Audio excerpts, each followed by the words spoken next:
नमस्कार और आप देख रहे हैं आरोहण भारत। दोस्तों, अमीर बनने को लेकर के हमारे मन में हमेशा ही एक भ्रम की स्थिति बनी रहती है। अमीर बनने को लेकर के हम जितना मुश्किल मान लेते हैं, वास्तव में यह उतना मुश्किल होता ही नहीं है। दरअसल आज कुछ ऐसे मोटे सिद्धांत हैं जिन्हें यदि हम अपने जीवन में सही से लागू कर ले तो हम बड़े ही आसानी से अमीर बन सकते हैं। दुनिया में जितने भी अमीर लोग हैं या फिर जितने भी अमीर देश हैं, उन सभी ने कहीं ना कहीं जाने या अनजाने इन्हीं सभी तरीकों को और इन्हीं सिद्धांतों को अपना करके अमीर बनने में सफलता हासिल की थी। आज के इस वीडियो में हम समझेंगे कि किस प्रकार से चीन जैसे देश ने इन्हीं सिद्धांतों को अपना करके गरीबी से अमीरी तक का सफर तय किया। किस प्रकार से इन्हीं सभी रहस्यमयी सिद्धांतों को अपना करके चीन दुनिया का सबसे अमीर देश बन पाया। लेकिन प्रश्न यह उठता है कि क्या आज दुनिया का इकलौता सुपर पावर कहा जाने वाला देश अमेरिका ने भी इन्हीं सिद्धांतों को अपना करके अमीर बन पाने में सफलता हासिल की थी? तो इसके बारे में हम वीडियो के अंत में चर्चा करेंगे, लेकिन अभी फोकस करते हैं चीन के अमीर बनने के सफ़र पर। दोस्तों, आखिर ये कौन से सिद्धांत हैं जिन्हें अपना करके चीन अमीर बन पाया और किस प्रकार से हम भी इन सिद्धांतों को अपना करके अपने जीवन में अमीर बन पाएंगे? दरअसल अमीर बनने के कुल 6 रहस्यमय सिद्धांत हैं जिन्हें हम एक एक करके क्रमशः इस वीडियो में समझेंगे और यह समझेंगे कि किस प्रकार से हम अपने जीवन में इसे लागू कर सकते हैं। दोस्तों, यदि साल 1990 को देखें तो उस वर्ष चीन की अर्थव्यवस्था कुल 390 बिलियन यूएस डॉलर की हुआ करती थी, तो वहीं भारत की अर्थव्यवस्था 320 बिलियन यूएस डॉलर की हुआ करती थी। यानी दोनों ही देशों की अर्थव्यवस्थाओं में कोई विशेष अंतर नहीं था। परंतु आखिर बीते 30 वर्षों में ऐसा क्या हुआ कि चीन आज 20 ट्रिलियन यूएस डॉलर वाली अर्थव्यवस्था बन चुकी है, तो वहीं भारत जैसे तैसे 4 ट्रिलियन डॉलर तक ही पहुंच पाया है। अमीर बनने के सभी 6 सिद्धांतों में से पहला सिद्धांत कहता है living isolation and embracing opportunities, यानी अकेलेपन और एकांतपन को त्यागना और मिलने वाली सभी मौकों को अपनाना, जिसे चीन ने इन वर्षों में बखूबी अपनाने का काम किया था। यहाँ पर आइसोलेशन का अर्थ यह है कि आप पूरी दुनिया से अलग थलग होकर के अपनी एक अलग ही दुनिया बनाने का प्रयास कर रहे हैं, जो एक अत्यंत ही कठिन मार्ग होता है और हमारी सफलता में यह एक अहम रुकावट भी साबित होता है।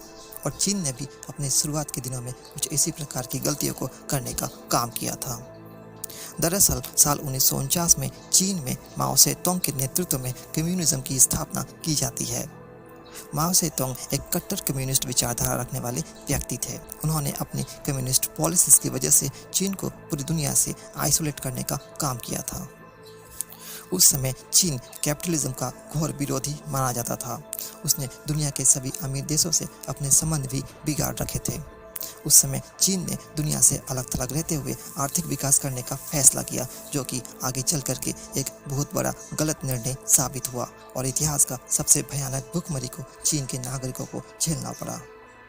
माओ सेतुंग के आइसोलेशन वाली पॉलिसीज की वजह से चीन ने भयंकर गरीबी को झेला, जिसे देखते हुए वहाँ के ज़्यादातर कम्युनिस्ट नेताओं को ये समझ में आ गया था कि इस प्रकार से दुनिया के अग्रणी देशों से आइसोलेट रह करके चीन कभी भी विकास नहीं कर सकता है।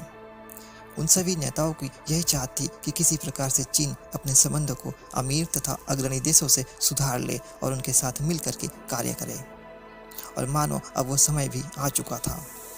9 सितंबर साल 1976 को चीन के कम्युनिस्ट पार्टी के मुखिया माओ सेतुंग की मृत्यु हो जाती है और इसके बाद उदय होता है एक महान विजनरी लीडर की, जिसे दुनिया डेंग सियाओपिंग के नाम से जानती है। डेंग सियाओपिंग के कम्युनिस्ट पार्टी के मुखिया बनने के बाद उसने धीरे धीरे चीन के संबंधों को पश्चिमी देशों के साथ सुधारने का काम किया और अपने ओपन डोर इकोनॉमिक पॉलिसीज के द्वारा चीन के अर्थव्यवस्था को खोलने का काम किया। एक विडंबना यह भी थी कि उसी समय दुनिया में अमेरिका और सोवियत यूनियन के बीच कोल्ड वॉर चल रही थी और अमेरिका की यही चाहत थी कि कम्युनिस्ट चाइना किसी भी प्रकार से उस समय के कम्युनिस्ट सोवियत यूनियन के पाले में न चला जाए और इसीलिए अमेरिका ने चीन को अपने पाले में करने के लिए चीन के सामने आर्थिक साझेदारी की पेशकश की, जो चीन के लिए एक बहुत बड़ा वरदान साबित हुआ। डेंग सियाओपिंग के नेतृत्व में चीन ने अमेरिका के साथ आर्थिक साझेदारी को हाथों हाथ स्वीकार किया और अपने अर्थव्यवस्था को मजबूत करने का काम किया। अमेरिका के साथ आर्थिक साझेदारी ने चीन को अमेरिका से new technology transfer, production unit को स्थापित करना, बिजनेस स्केल अप और मास प्रोडक्शन के गुण को सीखने में मदद किया। और इसी की वजह से चीन आज दुनिया में वर्ल्ड्स फैक्ट्री के नाम से विख्यात हो पाने में सफल हो पाया है। उस समय चीन ने अमेरिकी, जापानी, कोरियाई और यूरोपियन कंपनीज के साथ मिलकर के कोलैबोरेट करने का काम किया और अपनी अर्थव्यवस्था को मजबूत बनाया। आज के समय चीन दुनिया की दूसरी सबसे बड़ी अर्थव्यवस्था बन चुका है तथा दुनिया के सबसे अमीर देशों में चीन की गिनती की जाती है। ऐसे में प्रश्न यह उठता है कि क्या हम भी इस सिद्धांत को अपना करके अमीर बन सकते हैं? तो इसका उत्तर है हाँ। इसके लिए हमें आइसोलेशन के इस सिद्धांत को सही से समझना होगा। इसके लिए पहले हमें आइसोलेशन को त्यागना होगा। मान लीजिए कि यदि आप दुनिया से अलग थलग रह करके अपनी एक अलग प्लानिंग के साथ किसी बिजनेस आइडिया पर काम करते हैं तथा अपने कुछ दोस्तों के साथ मिल करके एक स्टार्टअप या कोई छोटे से बिजनेस की शुरुआत करते हैं, तो इसकी कोई भी गारंटी नहीं है कि आपका यह बिजनेस सफल हो ही पाएगा और इसकी भी कोई गारंटी नहीं है कि आप एक अमीर व्यक्ति बन पाएंगे।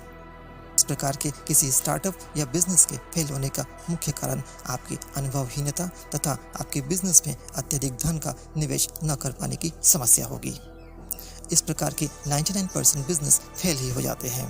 पर वहीं दूसरी तरफ यदि आप शुरुआत में किसी प्रकार के बिजनेस में ना उतर करके पहले किसी अमीर व्यक्ति का साथ लेते हैं जो धन को अपनी तरफ आकर्षित करना सीख चुका है, तो आप सही राह पकड़ सकते हैं।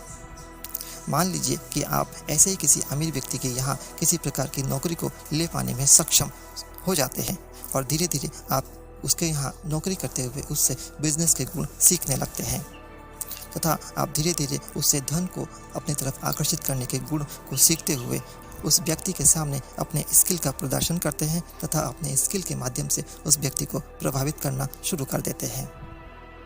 ऐसे में उस व्यक्ति का विश्वास भी आपके ऊपर मजबूत होने लगता है और वो आपको नई नई जिम्मेदारियों को देने लायक समझने लगता है। कई वर्षों तक उस व्यक्ति के साथ काम करने से उस व्यक्ति का आप पर भरोसा काफ़ी बढ़ जाता है। आगे चल करके उस व्यक्ति को अपने लिए एक नए बिजनेस यूनिट स्थापित करने की आवश्यकता पड़ती है जिसमें वे आपको एक उपयुक्त स्थान देने के बारे में सोचता है।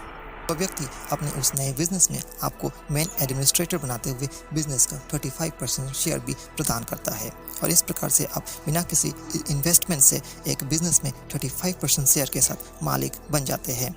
बीते वर्षों में उस व्यक्ति के साथ काम करते हुए बिजनेस के जो गुण आपने सीखा था उसी के आधार पर आप अपने बिजनेस को आगे बढ़ाते हैं तथा अपने जीवन में गरीबी से अमीरी तक का सफ़र तय करते हैं और इस प्रकार से अपने जीवन में अमीर बनने के सपने को भी साकार कर पाते हैं। वीडियो की शुरुआत में एक प्रश्न यह सामने आया था कि क्या अमेरिका जैसे सुपर पावर देश ने भी इन्हीं 6 रहस्यमय सिद्धांतों को अपना करके दुनिया में सबसे अमीर देश बनने का कारनामा किया था? तो इसका उत्तर है हाँ। अमेरिका ने 19वीं सदी तथा प्रथम विश्व युद्ध में इन्हीं सिद्धांतों को अपनाते हुए सफलता प्राप्त की थी, जिसके बारे में हम किसी दूसरे वीडियो में चर्चा करेंगे।